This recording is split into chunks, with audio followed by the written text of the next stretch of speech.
As I plan for retirement, I'm experimenting with routines to find my future rhythm. After years of structure, meetings, deadlines, and calendars that shaped my every move, I'm now faced with something both liberating and unfamiliar, time that's truly mine. And while the freedom is exhilarating, I've realized that I still crave a sense of flow. Not rigid scheduling, but intentional rhythm, a way to shape my days with purpose, creativity, and ease.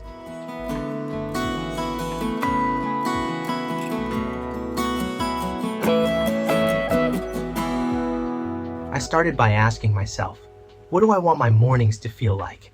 Not what I need to accomplish, but how I want to begin. I've tried slow starts, coffee, journaling, a walk, and noticed how grounding that feels. I've also experimented with more active mornings, diving into creative projects or errands. Each version teaches me something about my energy, my preferences, and my pace. Mornings, I've learned, set the tone, and the tone I choose ripples through the rest of the day. A calm morning creates calm decisions. An inspired morning sparks inspired action.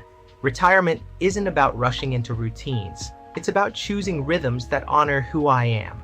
Because when I set the right tone, the day doesn't just unfold, it resonates. Afternoons are a different story. I've found that I need variety. Some days I crave connection, lunch with a friend, volunteering, or a group class. Other days I need solitude, reading, painting, or simply resting. I'm learning to listen to my body and my mood, rather than defaulting to productivity.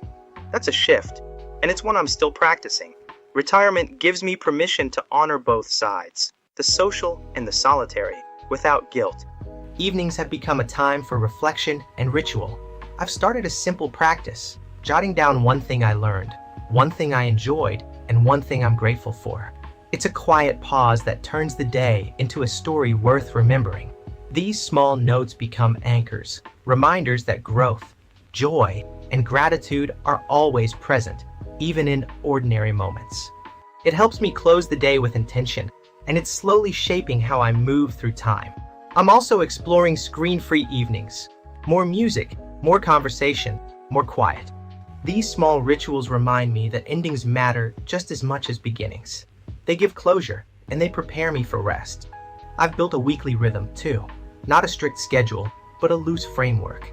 Movement on Mondays, creative time on Tuesdays, connection on Wednesdays, nature on Thursdays, flex Fridays, soulful Saturdays, slow Sundays. It's playful, flexible, and helps me stay anchored without feeling boxed in. Each theme is an invitation, not an obligation. And together, they create a week that feels balanced, textured, and alive. This routine isn't final. It's evolving. I'm treating it like a living experiment, adjusting as I go, noticing what feels nourishing and what feels draining. I'm giving myself permission to change my mind, to rest, to wander, to be surprised. Retirement, I've realized, isn't about perfecting a schedule. It's about designing a rhythm that feels true to me.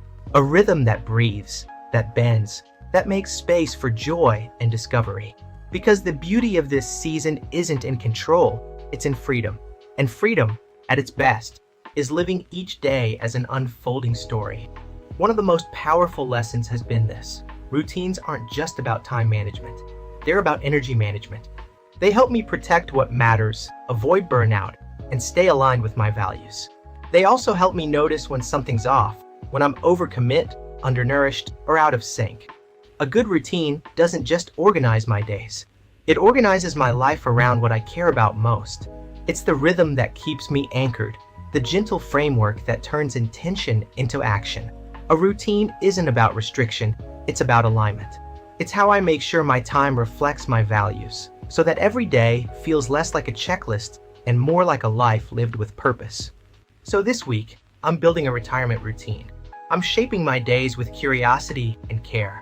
I'm learning what supports my well-being, my creativity, and my joy. And I'm discovering that rhythm isn't about control, it's about alignment.